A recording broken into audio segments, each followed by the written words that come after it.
This is not financial advice. This is not legal advice for entertainment, educational purpose only. And everything I say is my opinion. Please don't make any financial decision based on anything I say in these videos. That being said, hit the like button, subscribe button, all that YouTube algorithm stuff. You get the videos, I put them out.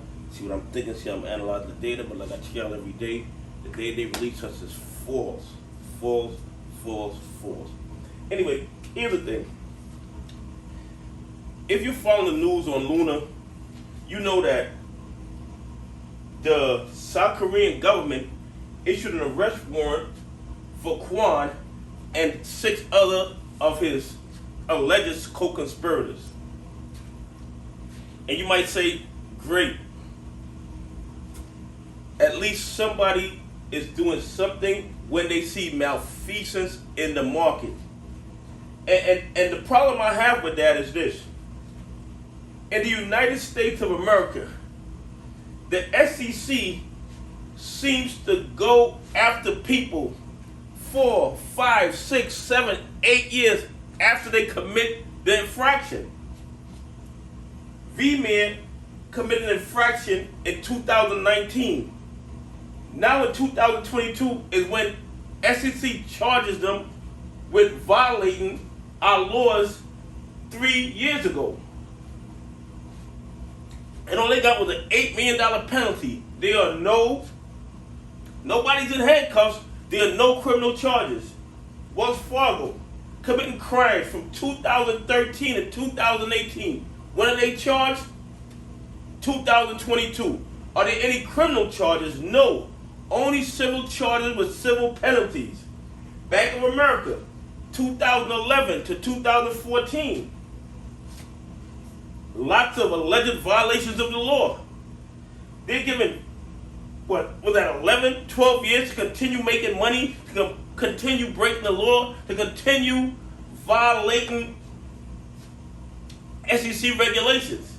And now in 2022, they're fined $125 million. Anybody in handcuffs? Any criminal charges? No. Just a minor fine that might be almost less than 1% of what they've made in the last 12 years. You got JP Morgan accused of doing things in 2018.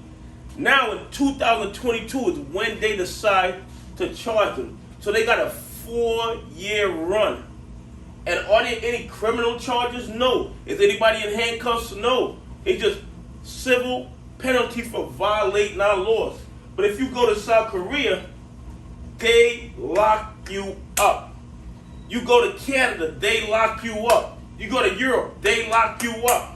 The only country in the world where you can get away with stealing from retail investors, where you can get away with stealing with pension funds, and allowed to continue to steal for years and years and years after they realize what you're doing, is the United States of America.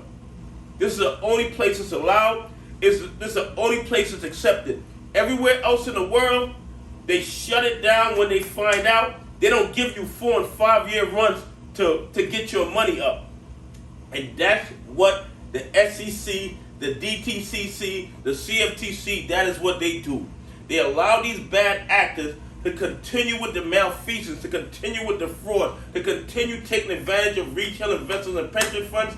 And then a few years down the line, when they feel, well, the bad actors have made enough money, then they go in and get their cut. It's the most outrageous thing I've ever seen in my life.